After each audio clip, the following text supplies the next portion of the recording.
जेफाले सृजना डबलीको 60औं श्रृङ्खला केराबारी गाउँपालिकामा अवस्थित यो खदम खोलाको किनारबाट हामी आज यही छहारीबाट गर्न गइरहेका छौँ। यो 60औं श्रृङ्खला हेरेर सल्लाह सुझाव प्रतिक्रिया दिनुहोला। प्रकृतिको सुन्दर काप यहाँ हामी यहाँलाई देखाउन पनि सक्छौँ। कपडाहरू पुराना भएपछि खुइलिन थाल्छन्। बा तिनै रङ उडेका कपडाहरू लगाइरहनुहुन्थ्यो। बा भन्नुहुन्थ्यो कपडा खुइलिनु भनेको कपडामा नयाँ रङ। यो प्रकृति पनि छली हुन जानेको छ। यो प्रकृति पनि छली हुन जानेको छ। हिजो आज नक्कली हुन जानेको छ। बेखबर सम्झनाहरू यसरी पठाएर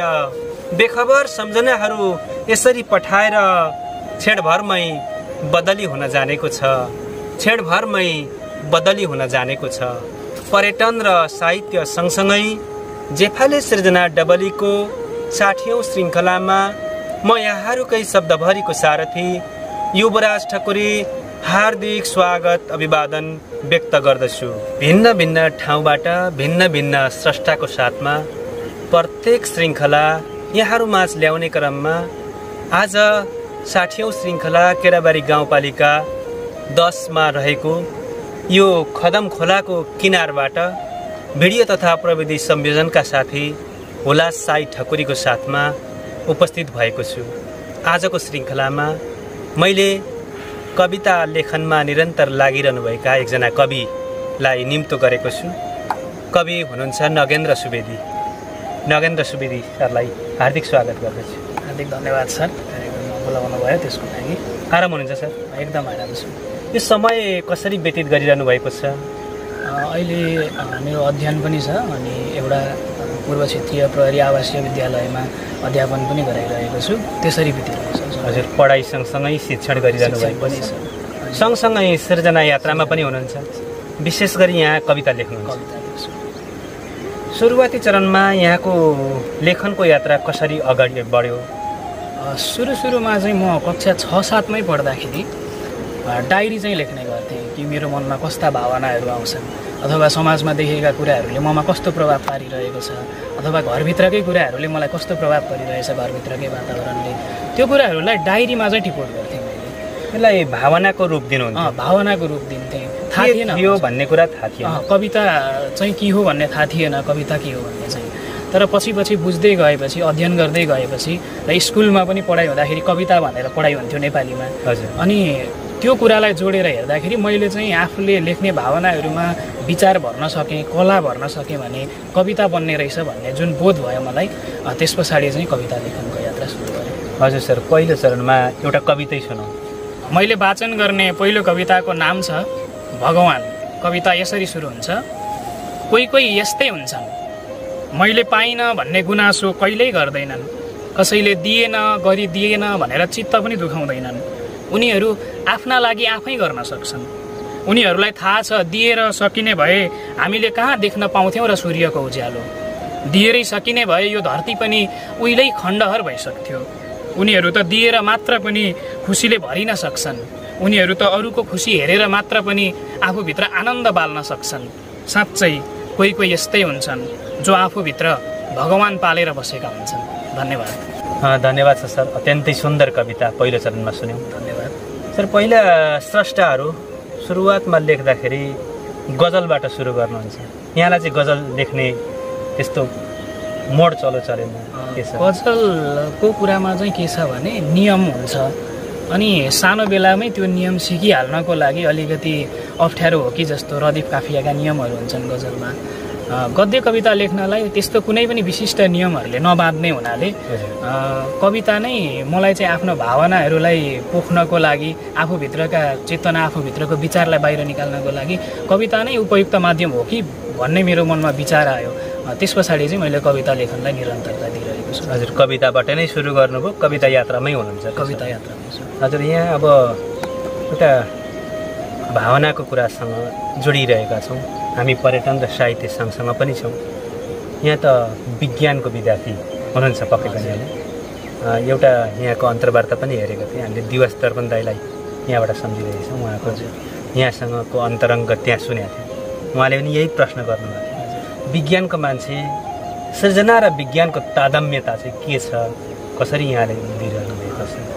मलाई सुरुमा चाहिँ लाग्थ्यो कि विज्ञानले चाहिँ एउटा लजिक खोजिरहेको हुन्छ अनि हामी कवितामा चाहिँ कल्पनाशीलतामा उड्न पाउँछौँ। मैले अन्तर्वार्तामा एकचोटि भन्दाखेरि यो कुरा पनि भनेको थिएँ, तर मैले पछि विचार गरेँ कि म गलत रहेछु। हामीले सिर्जना लेख्दै पनि कविता लेख्दै पनि त्यो अलिकति लोकलाई नपच्ने कुरा, लजिक नभएका कुराहरू, अपाच्य कुराहरू चाहिँ लेख्न हुँदैन। कल्पनाशीलतामै पनि मात्रै पनि उड्न हुँदैन, समाजका यथार्थताहरू देखाउनुपर्छ। त्यो यथार्थतामा कला भरेर संवेदना मात्रै भएर पनि हुँदैन, त्यसमा विचार पनि हुनुपर्छ भन्ने कुरा चाहिँ मैले त्यसरी पछि त्यो कुराको चाहिँ मलाई बोध भयो।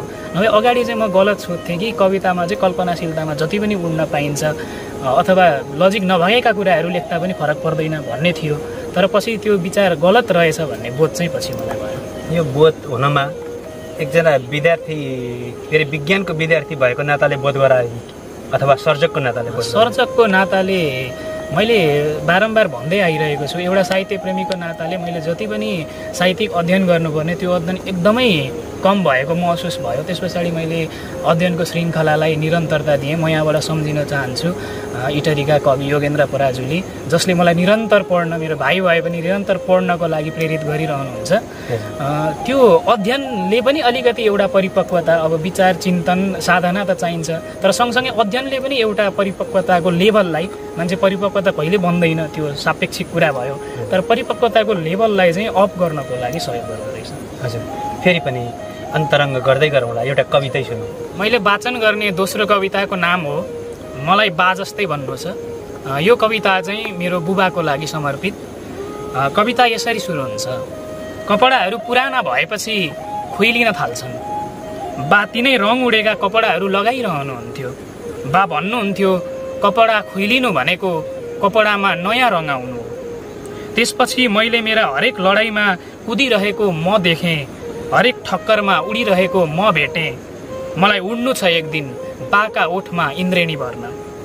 गहिरो खोलाको भासिएको बगरदेखि अग्लो रुखको आकाशिएको टुप्पोसम्म बाका पैतालाहरू सबैतिर पुगेका छन्। मलाई तिनै पैतालाहरूले सिकाएका हुन् गहिराईमा भासिने त्राससँग लड्न, उचाइबाट खस्ने डरलाई जित्न। मलाई फराकिलो भएर अग्लिनु छ एक दिन आकाश जस्तै, बा जस्तै।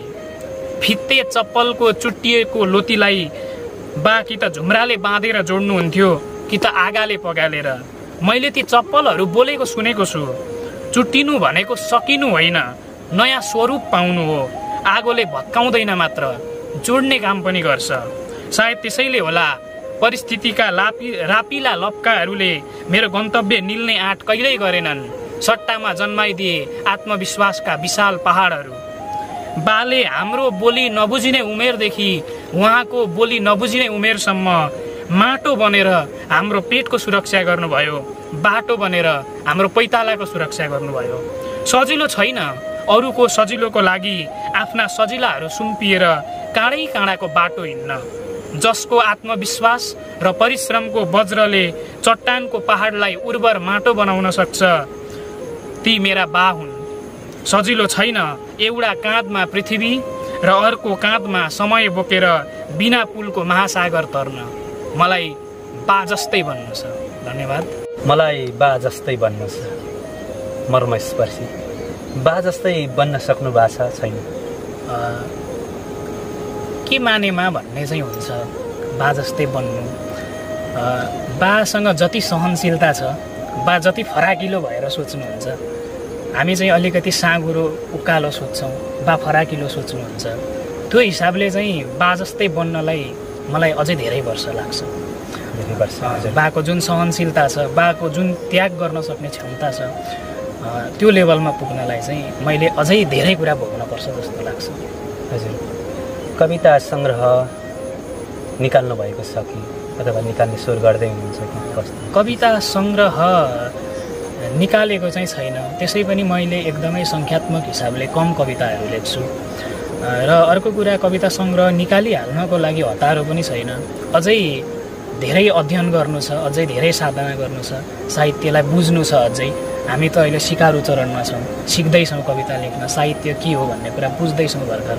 त्यो भएको हिसाबले कविता सङ्ग्रह निकालिहाल्ने अहिले त्यस्तो महत्त्वाकाङ्क्षा छैन। तर पछि पछि लेख्दै जाने क्रममा लेख्दै जाँदाखेरि आफूलाई एउटा त्यस्तो पोइन्टमा पुग्यो जुन पोइन्टमा पुगिसके पछाडि चाहिँ मैले लेखेका कविताहरू चाहिँ अब साँच्चैका कविता बन्न थाले भन्ने त्यस्तो किसिमको बोध भएको परिस्थितिमा पुगियो भने चाहिँ एउटा कविता सङ्ग्रह निकाल्ने सोचमा चाहिँ साँच्चैको कविता बन्ने तर्खर भयो भने भन्नुभयो। अहिलेको चाहिँ के साँच्चैकै कविता होइन? कविता लेखिँदैछ तर पनि अध्ययन गर्दै जाँदा, साधना गर्दै जाँदा, चिन्तन गर्दै जाँदा लेखनमा अझै परिपक्वता आउँछ कि अझै चाहिँ त्यसमा कला भर्न सकिन्छ कि अझै कलात्मक तरिकाले अझै सुन्दर तरिकाले त्यसलाई प्रस्तुत गर्न सकिन्छ कि भन्ने कुरा चाहिँ खड्किरहेको छ मनमा। आफ्नो सृजनाप्रति अहिलेको अवस्थामा चाहिँ त्यति सन्तुष्ट हुनुहुन्न भन्ने जस्तो कुरा हो। त्यो सन्तुष्टि लेख्न चाहिँ आत्मसन्तुष्टिको लागि लेखिन्छ, सन्तुष्टि आउँछ। तर पनि पढिसके पछाडि अझै पनि कलात्मक बनाउन सकिन्छ, अझै पुगेको छैन, कविताका तत्त्वहरू अझै आइपुगेका छैनन् जस्तो पनि भान हुन्छ। हजुर, हामी प्रकृतिसँग नजिक भएर प्रकृति र पर्यटन र साहित्य सँगसँगै छौँ। यो खदम खोलाको किनारमा बसिरहेका छौँ, प्रकृतिको नजिकमा। यहाँलाई प्रकृतिले आफ्नो सृजनामा कतिको हौसला दिन्छ, कतिको छुन्छ, लेख्नलाई प्रेरित कतिको गर्छ भनौँ न? हजुर, पक्कै पनि हामी पनि यो प्रकृतिको एउटा अंश हो। त्यसै पनि यो नेचरसँगको कनेक्सन हाम्रो भइरहेकै हुन्छ। वैज्ञानिक हिसाबले पनि हाम्रो प्रकृतिसँगको नेचरसँगको कनेक्सन छ। कस्तो लाग्छ भने मान्छे प्राकृतिक प्राणी भएको हिसाबले पनि प्रकृतिसँग कनेक्सन भएन भने मान्छेभित्र फ्रस्ट्रेसन आउँछ जस्तो लाग्छ। त्यो भएको हिसाबले जबसम्म म प्रकृतिको नजिक जान्छु त्यसले चाहिँ म भित्र भएको विकारहरूलाई पनि बाहिर निकाल्छ र लेख्नको लागि पनि राम्रा सोचहरू पैदा गरिदिन्छ। त्यो भएको हिसाबले प्रकृतिसँगको प्रेम कवितामा, मैले लेख्ने कविताहरूमा आएका हुन्छन्। फेरि पनि एउटा कवितै छ।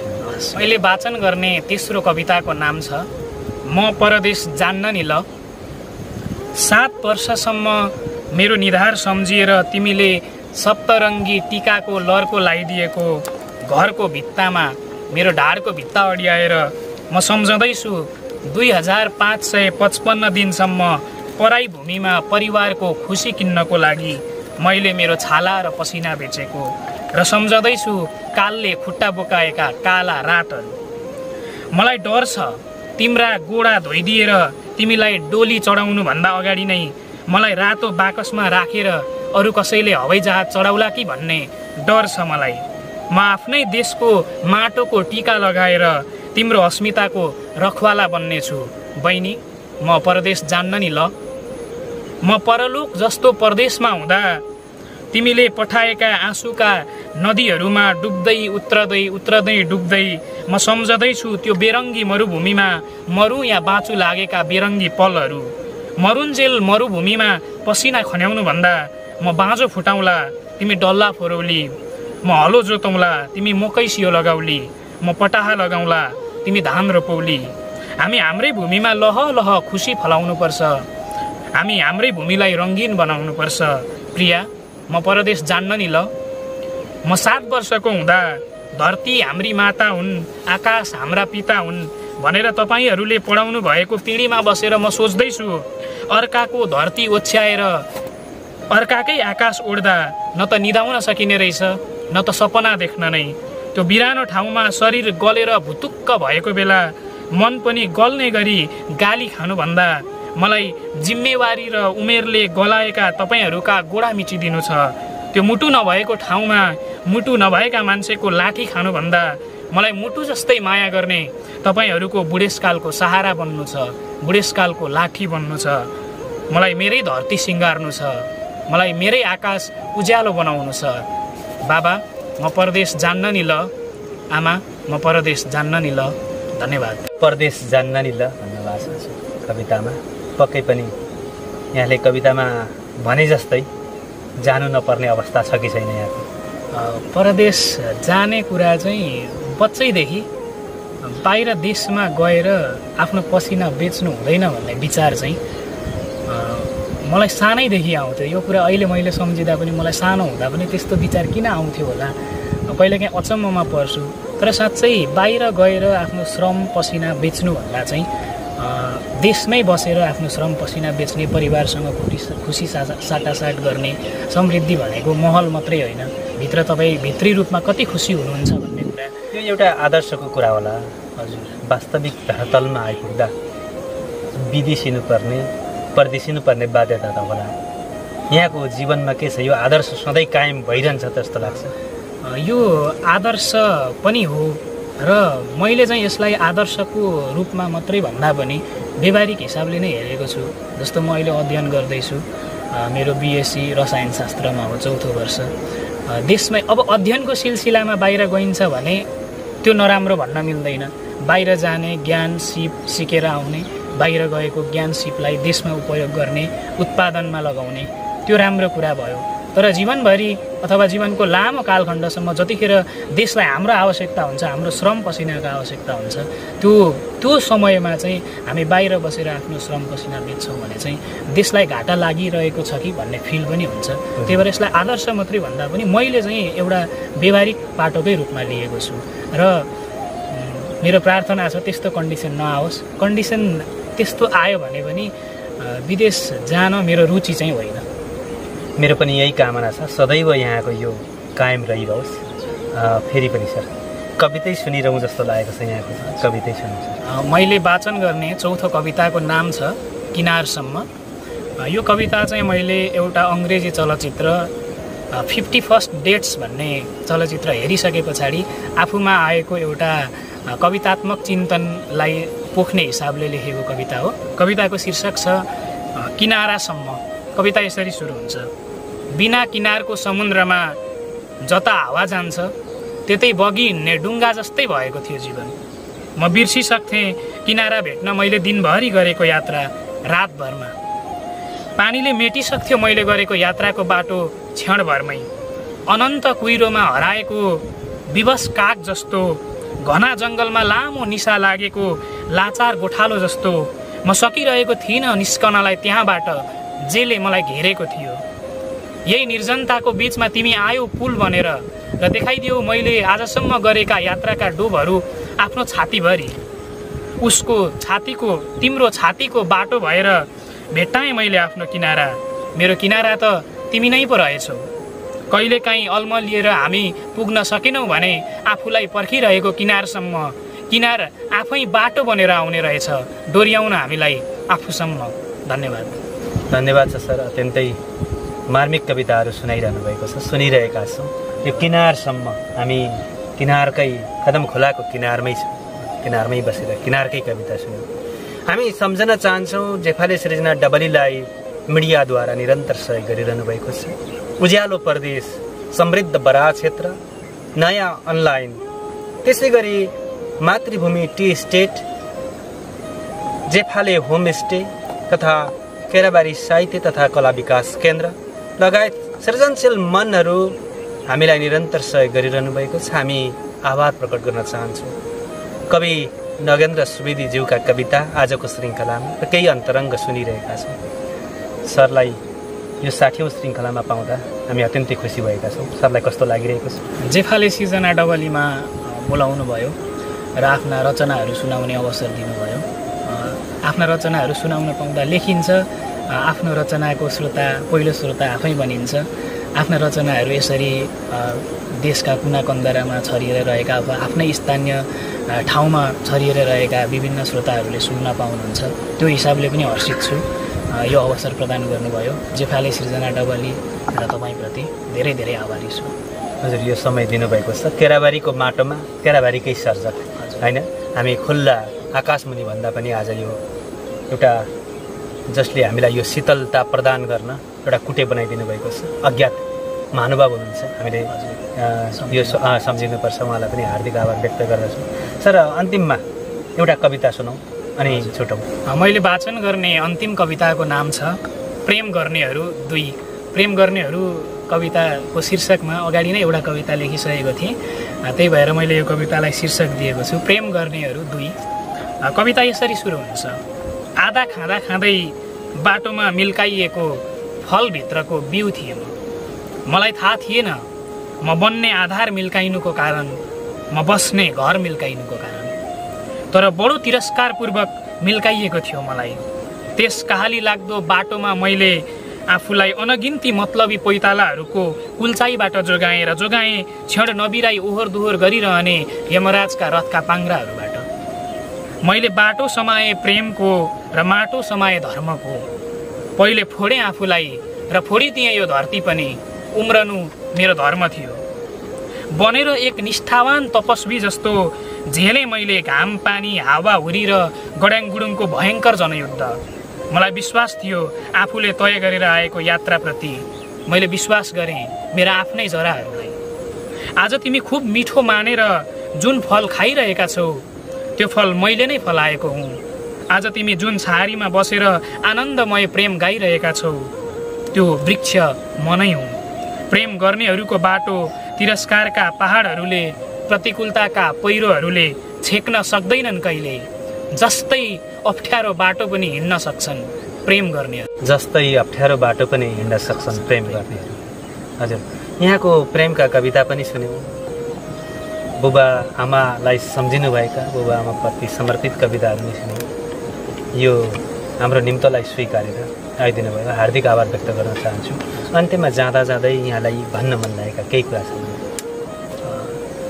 सर्वप्रथम त फेरि पनि आफू जन्मिएको माटोमा, आफू खेलेको माटोमा आफूले जन्माएका कविताहरू वाचन गर्ने अवसर दिनुभयो, त्यो मेरो लागि एकदमै हर्षको विषय हो। र कविता लेख्ने क्रममा साहित्यमा अलिकति हामी अनुजहरूले एउटा अप्ठ्यारो महसुस गरेको कुरा के छ भने साहित्यमा विभिन्न नाममा भइरहेका गुटबन्दीहरूले चाहिँ हामी अनुज स्रष्टाहरूलाई अप्ठ्यारो पारेको हो कि लेख्नलाई अलिकति प्रोत्साहन गर्नुपर्ने ठाउँमा दुरुत्साहन पो गरेको हो कि भन्ने फिल पनि हुन्छ, कता कता त्यो अनुभव पनि हुन्छ। तर त्यो अनुभवहरूलाई चिर्दै हामी निरन्तर लेख्न चाहिँ लेखिरहने नै छौँ। र यो कार्यक्रम जो हेर्नुहुन्छ अब युट्युब मार्फत कविताहरू सुनेर यो कार्यक्रम सुनेर तथ्यगत प्रतिक्रियाहरूलाई हामी वेलकम गर्नेछौँ, स्वागत गर्नेछौँ र त्यही प्रतिक्रिया अनुसार हामी सच्चिने पनि छौँ। हजुरलाई धेरै धेरै धन्यवाद। हुन्छ, छुटाउन जेफाले सृजना डबलीको 60औं श्रृङ्खला यहाँहरू माझ कवि नगेन्द्र सुवेदी ज्यूको साथमा उहाँकै कविता र केही अन्तरङ्ग सहित प्रस्तुत गऱ्यौँ। नेपालीहरूको घर आँगनमा तिहार नजिकिँदैछ, फुलहरू यसरी फुलिरहेका छन्, हामी देख्न सक्छौँ। यो आउँदै गरेको तिहारको उपलक्ष्यमा सम्पूर्ण सृजनशील मनहरूलाई हामी शुभकामना व्यक्त गर्न चाहन्छौँ।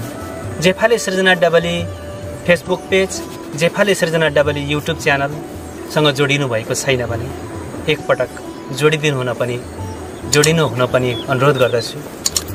यो श्रृङ्खलाबाट म यहाँहरूकै शब्दभरिको सारथी युवराज ठकुरी बिदा हुने अनुमति चाहन्छु। नमस्कार, जय पर्यटन साथ।